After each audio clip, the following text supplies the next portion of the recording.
While Maine Democrats nominated Troy Jackson this afternoon, his opponent, incumbent Senator Susan Collins, was meeting and greeting in the Casco community. Our Phil Hirschkorn caught up with her at the annual Casco Days parade. And Phil, what was her response to knowing Jackson would be on the ballot with her in November? Well, it was kind of predictable, Sam. Troy Jackson said it today, and Susan Collins would agree. They both come from Aroostook County, but that's where the similarities end. I spoke to Senator Collins before the Casco parade. You can see her there in my video running much of the route at age 73. I asked her feelings about Jackson, and she said she knows him well. And I asked whether she sees him as a tax and spend liberal in the Sanders-Plattner's wing of the party. She said yes.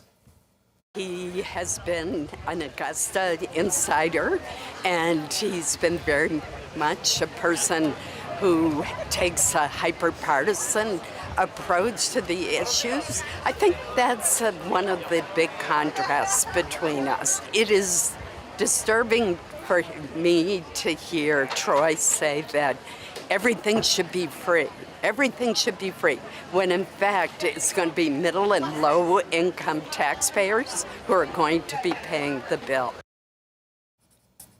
In a statement, a Susan Collins spokesperson added their campaign will have a vigorous, issues-oriented campaign to go up against Jackson and his, quote, angry sound bites and far-left ideology. And Phil, Troy Jackson shares much of the same ideology as Graham Plattner. It may have helped him during this delegate process convention, but will it help him moving forward? Well, he's going to need every one of those 156,000 Democratic votes that that Graham Plattner got in the primary. Troy, that's going to be the base, the starting point for Troy Jackson. But he's going to need a lot more than that, right? He's from CD2, Aroostook County, more conservative, but he may have more of a cultural affinity to those voters. Remember, Plattner claimed he would also. He had friends with Trump voters who live up there. That's the half of the state that's voted 3 times for President Trump. So we'll see what Jackson can do, but he'll have to do better than Democrats usually do, I think, to get those votes. But more importantly, this is going to be a battle for independents because they're a third of our electorate. And polling so far has shown that Democratic voters, about 90% are locked in for the Democrat, was Plattner, but they'll probably go for Troy. And the same on the Republican side, 90% were locked in for Plattner. In terms of the ideology, Collins says he wants everything to be free. Number one for Troy Jackson, as it was for Graham, at least when it came to health care reform, is Medicare for all, right? A single-payer government provider. And interestingly, I heard one thing Troy say today that was right out of the Graham Plattner stump speech. Power is never just given to working people. We have to band together and take it. Got applause for that. Graham used to say that all the time. So he is tapping into that ideology as well.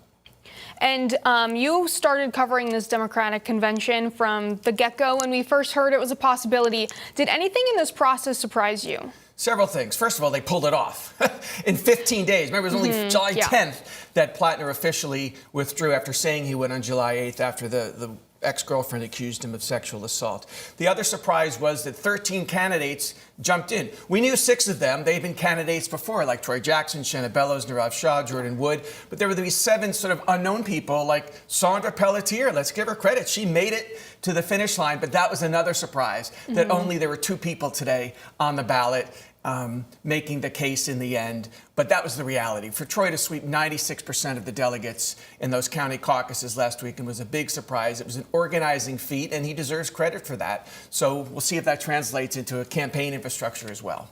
Awesome. Well, thank you so much, Phil, for being here. Sure.